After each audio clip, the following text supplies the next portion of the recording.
kusoo dhawaada cashar cusub.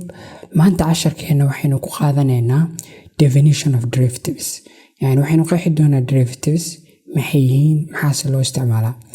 marka intaanan derivatives gelin waxaan jeclahay inaan muraajaceeyo algebra. marka algebra waxaynu kusoo qaadanay haddaa haysano y equals mx plus c in ay qaacidada tanu tahay straight line equation ama qaacidada lineka toosan. marka haddaan hadda tan sawiro y axis iyo x axis x kana waxa y. marka haddaan line toosan sawiro waxaynu baranay in c ay tahay meesha lineka uu y-da ka jaro. marka y-da waa kan, meesha tan waxaynu baranay inay c tahay. m-na waxaynu baranay inay tahay slope of the line, isbedelka lineka. marka isbedelka lineka markaynu xisaabinayno waxaynu qaadan jirnay 2 point. marka haddaan 2 point qaato waxay qaadan jirnay 2 point. kasoo qaad tan pointiga waxaan bixinayaa b1, tanna waxaan bixinayaa b2. 2 point oo line ku yaalaynu qaadan jirnay. kadibna kasoo qaadaan b1 qiimaheeda x uu yahay x1, qiimaha b2 na x ay tahay x2, by dhankeeda y-da waa y1, b2 na dhankeeda y-da waa y2.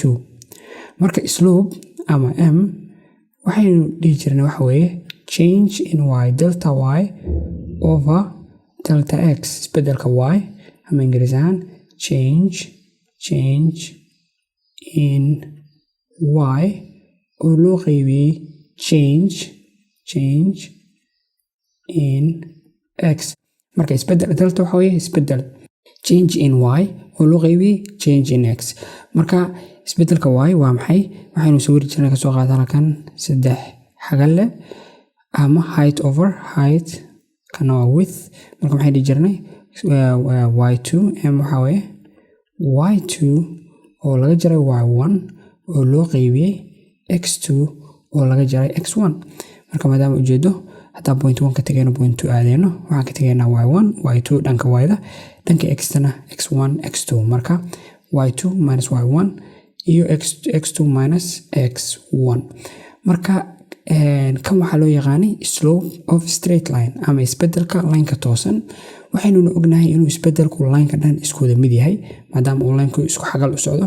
marka haddaynu example qaadano kasoo qaad waxay haysanaa y equals 2x plus 1. marka hadda linekeenu y-da wuxuu ka jaraa 1, isbedelkiisuna waxaynu ognahay hadda inuu yahay 2. marka isbedelka haddaynu xisaabino waxaan qaadanayaa 2 point. pointiga koowaad waxaan u qaadanaya inay tahay dhankeeda x, waxaan qaadanaya inay tahay 2. marka halka markaan 2 gashto maxay soo haraya 2, x waa 2 ku bedelanaya 2 plus 1. marka 2 ku dhufo waa 4, hal u geey waa 5. halka waxay noqonaysaa tan 5. point kale haddaan qaato b2 waxaan qaadanaya inay tahay 4 haddaan halka gashto maxay soo baxaya 2, x waxaan ku bedelanaya 4. marka 4 loo geeyey 1. marka 2 4 ku dhufo waa 8, hal u geey waa 9. marka halka maxay soo baxaya 9. slope marka hadda xisaabiyo muxuu noqonayaa m equals. marka halka waxaan ogahay in kan waxay tahay x1 kaygii, kan waxa weeye y1 kaygii, kan waxa weeye x2 iyo y2. marka slope muxuu ii noqonayaa? slope wuxuu ii noqonayaa y2 oo ah 9 laga jaray y1 oo ah 5 oo loo qaybiyey x2 oo ah 4 oo laga jaray x1 oo ah 2.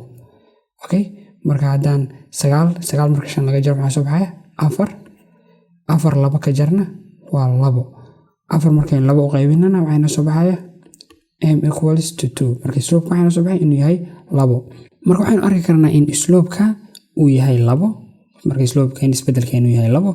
labadaasna waa isbedelka lineka oo dhan, meel kasta point kasta oo line ku taala isbedelkeedii waa 2daas. marka ilaahay hadda waxaynu baranay sida loo xisaabiyo slope-ka ama isbedelka lineka toosan. marka hadda waxaynu isku dayeynaa inaynu xisaabino isbedelka functionna kale oo line-ka toosan xoogaa kasii adag. Kasoo qaad haddaynu haysano functionkan f of x equals x square, yani waxaan haysanaa functionkan waxaynu rabnaa inaynu xisaabino isbedelka functionkan. Okay, marka graafkii ama sawirkii functionkan waa kan. Kasoo qaad halkan haddaynu fiirino, halkan isbedelkii ama slope-kii waa 0 maadaama aysan y-da aysan isbedelayn, y-du 0 joogayso. Dhanka kan haddaan fiirino slope-kii waa positive, isbedelkii waa positive, isbedelkii waa isbedelaya. Dhanka kan haddaan fiirino isbedelkii waa negative, marka waxaa haysataa positive slope xaggana, negative slope xaggana, iyo isbedelkii xagga ah oo 0. marka point kasta oo functionkan ku taala waxay leedahay slope u gaara. Okay, marka kasoo qaad hadeertaa waxaan rabaa inaan xisaabiyo slope point kamid ah functionkan baan rabaa inaan xisaabiyo. Marka functionka naftarkiisii waxaan sawiray dhanka midig bas baan sawiray. Kasoo qaad waxaan haystaa halkan point 1 baan haystaa, halkaa pointii waxaan rabaa inaan isbedelkeedii keeno. Marka waxaan sawiranayaa waxaa la dhaho tangent line. Marka waxaan sawiranayaa tangent line waxaa sawiranayaa toosan line, straight line oo functionka wuxuu ka taabtaa pointiga kaliya ka taabta functionka. Yani function wuxuu ka taabtaa p1 buu ka taabtaa, p1 na wuxuu leeyahay parallel. marka magaciisa waxaa la dhahaa line kan waxaa la dhahaa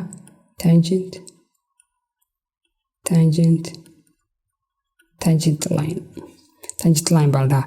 marka waxaynu ognahay maadaama b1 ay ku taalo line-ka toosan inay la slope tahay. marka haddaynu keenno slope-ka line-ka kan tangent line slope-kiisa haddaan keenno waxay ka dhigan tahay inaynu keennay isbedelkii point 1.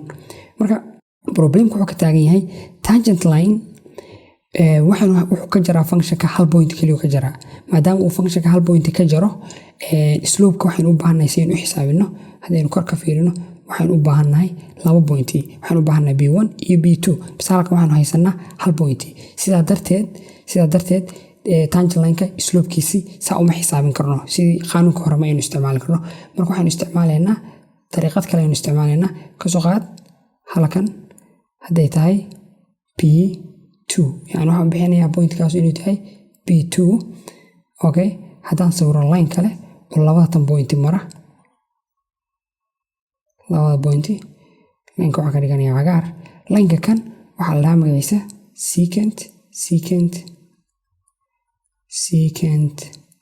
secant line. marka secant line waa line functionka wuxuu ka jaraa 2 point iyo wixii ka badan. secant line wuxuu leeyahay 2 point, maadaama uu 2 point leeyahay slope-kiisii waan xisaabin karaa. kasoo qaad pointiga kan waxaa halkan u qaadanayaa inay tahay qiimaheedu a, tanna b2ga waxaan u qaadanaya inuu qiimaheedu yahay a-dii oo lagu daray xoogaa oo masaafo ah. masaafadatun ama distance-ga kan waxa weeye labada inta u dhaxeeya. marka h waxa weeye masaafadatan weeye, h waa inta u dhaxaysa labada, a-dii oo wax lagu daray weeye. okay, marka haddaan functionka gashto dhanka y-da kan waxay soo baxaya f of a, kanna wuxuu noqonayaa f of a plus h. marka waxa weeye y2gaygi, y1kaygi, x2gaygi iyo x1kaygi. marka slope-kii wuxuu noqonayaa y2 oo ah f of a plus h, yani slope-ka secantiga f of a plus h minus y1 oo ah f of a oo loo qaybiyey x2 oo ah a plus h oo laga jaray a. marka slope-kii secant line-ka saan uu noqonaya. halkan waxaan aragnaa inay tahay a laga jaray a, marka 20 way isla baxayaan, hoos waxay ku soo haray h kaliya. marka isbedelka secant line-ku waxa weeye f of a plus h oo laga jaray f of a oo loo qaybiyey h. marka slope-kii ama isbedelkii secant line-ki waa kan. marka inagu waxaynu u baahnay inaynu keenno isbedelka tangent line-ka maadaama ay pointigu ku taalo tangent line-ka ayna la tahay parallel. marka hadeertaa kasoo qaad meeshaan point 2ga halkan qaadan lahaa, waxaan qaadanayaa meel kasoo dhow, waxaan qaadanayaa in point 2gii halkan ku taalo. meeshaan kor u qaadan lahaa waxaan qaadanahay halkan ku taalo. marka pointiga hadda sawiro, haddaan secant line kale oo pointiga mara aan sawiro, okay, haddaan sawiro secant line-ka cusub oo labada point mara, waxaan arkaynaa secant line-kaasu inuu kii hore kasoo dhow yahay. yani secant line-keen hore waa kan, kan cusubi kii hore waa kasoo dhow xagga tangent line-ka u dhow yani slope-kiisu slope-ka tangent line-ka u dhow kasoo qaad haddaan qaato point kalaba sii qaato oo kasoo dhow point kale oo kasoo dhow haddaan qaato kasoo qaad halkan p2-gaygi waxaan ka dhiganayaaba halkan inay ii tahay p2-gaygi halkan baan ka dhiganaya marka haddaan sawiro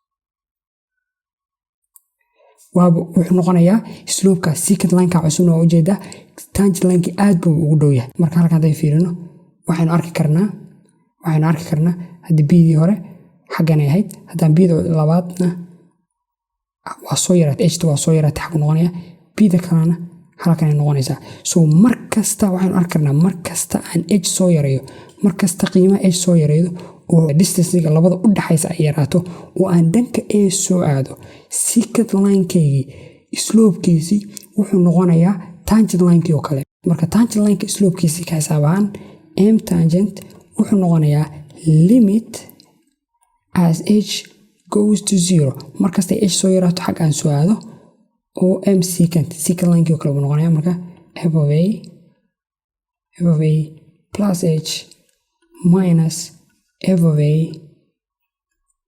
oo loo qaybiyey h hadda waxaan ku tusayaa animation si fiican inoo tusaysa siduu secant line-keenu markastaynu h soo yarayno siduu u noqonayo slope-kiisu tangent line-ka oo kale marka animationkeeni waxaan ku arki karnaa in lanka blugan waxa weeye tangent line-keeni line-ka cagaaranna waxa weeye secant line-keeni marka waxa weeye p1-keeni weeye halkan waxa weeye p2-geenina waa halkan marka markasta aad aragto aynu ku dhowaano dhanka b1 yani markasta aynu dhanka b1 ku dhowaano waxaa arkaysaa in secant line-kii slope-kiisii ama uu noqonayo tangent line-kii oo kale labadooda ay isku slope noqonaya isku meel ay wada gaarayaaniin marka indhagu ma taabanayno yani 1ka ma taabanayno bas aad baynu ugu dhowaanaynaa waxaynu tegaynaa kasoo qaad 1.001 aad baynu ugu dhowaanaynaa marka sidaa darteed baynu waxaynu isticmaalnay limit yani m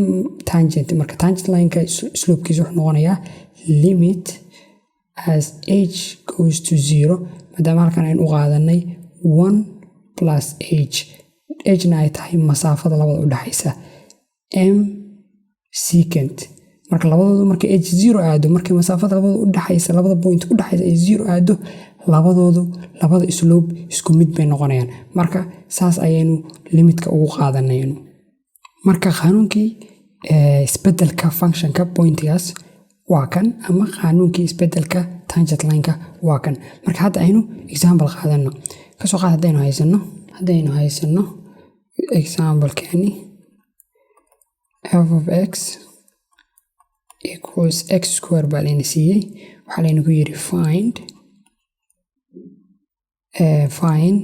slope at x equals to 2 marka waxaa layna siiyey functionkan waxaa layna ka rabaa isbedelka functionkan markay x ay leegtahay 2 marka a oo kale waxaa laynoo siiyey 2 marka saynu isbedelka u xisaabino qaanuunkeenu waa kan waxaynu dhahaynaa isbedelka wuxuu leegyahay tangent line-ka pointiga maraya buu leegyahay marka wuxuu noqonayaa limit as h goes to 0 f eedayna waxaa ku bedelaynaa 2 maadaama 2 layna siiyey 2 plus h f of 2 plus h minus f of 2 oo loo qaybiyey h marka koowaad waxaynu keenaynaa f of 2 plus h f of 2 plus h baynu keenaynaa okay x baynu waxaa ku bedelaynaa 2 plus h maxaynu soo baaraya marka 2 plus h square marka waxaynu ognahay haddaynu rabno inaynu square furno kasoo qaad haddii layna siiyey a plus b square oo kale haddii layna siiyey aynu rabno inaynu furno waxay noqonaysaa tan koowaad oo la square gareeyey kadibna lagu daray 2ab kadibna lagu daray tan labaad oo la square gareeyey marka halka muxuu inoo noqonayaa waxay noqonaysaa tan koowaad la square gareeyey yani 2 square oo 4 kadibna labada isku dhufo 2 times h waa 2h laba kale kusii dhufo maxay noqonaysaa marka 4h lagu daray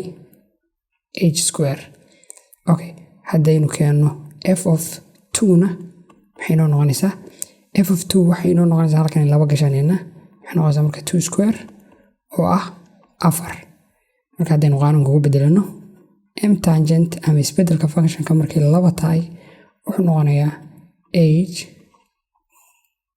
limit h as goes to 0 okay f of 2 plus h marka tan inoo noqonaya oo ah 4 plus 4h plus h square oo laga jaray 4 oo loo qaybiyey h marka halkan waxaynu arki karnaa inay tahay 4 laga jaray 4 marka 4tan iyo 4tan way soo baxayaan kor maxay ku soo haraya marka kor waxay ku soo haraya 4h plus h square oo loo qaybiyey h marka halkan waxaan qaadanayaa h ta waxaan qaadanayaa common marka h haddaan common u qaato halkan maxay ku soo haraya 4 xaggana maxay ku soo haraya h oo loo qaybiyey h marka h waxaa la baxaysaa h waxay soo haray 4 plus h marka slope-kii wuxuu noqonayaa limit as h goes to 0 4 plus h marka waxaynu ognahay inay h halkan waxaynu ognahay inay h 0 aadayso marka waxaa inoo soo baxaya in slope-keenu yahay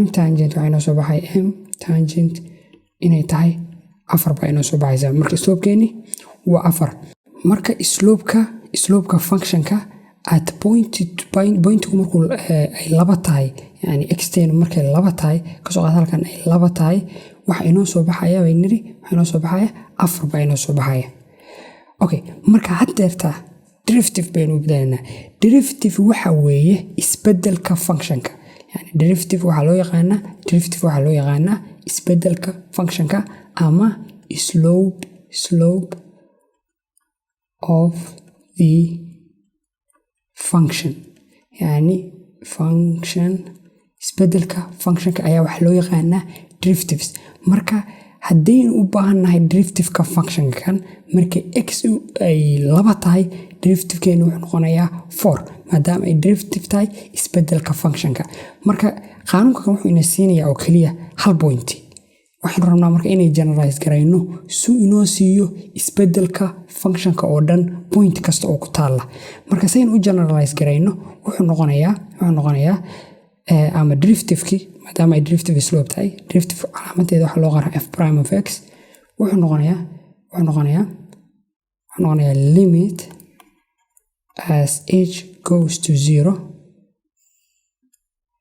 f of x plus h minus f of x oo loo qaybiyey h yani eedeeni halkan qaanuunkime eedeeni baa waxaa ku bedeshay h waxaan dhihi lahaa x eedeeni baa waxaa ku bedeshay x baa ku bedeshay marka qaanuunka kan waxaa loo yaqaanaa definition of derivative yani qaanuunka waxaa la dhahaa definition of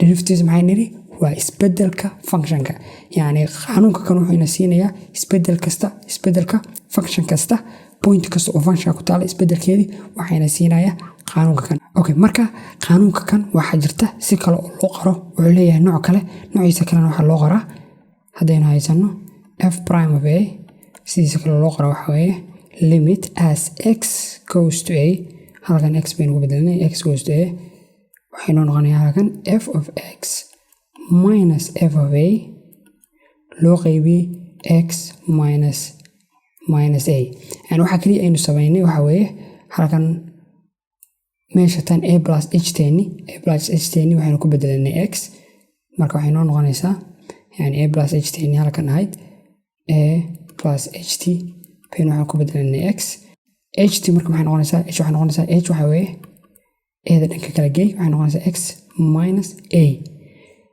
x-tina waxaa ka dhigan in x a aadayso marka labadatan qaanuun waa isku mid bas qaanuunka asliga ah waa kan waxaa laga soo xogtay halkan laga soo xogtay marka qaanuunka kan baynu fiidiyoda soo socda exaambalo badan ka sameynayna waxaan ku keenaynaa isbedelka functionna kale marka derivative waxa weeye isbedelka functionka point kasta oo ku taala isbedelkeeda waxa weeye derivative waa slope of the function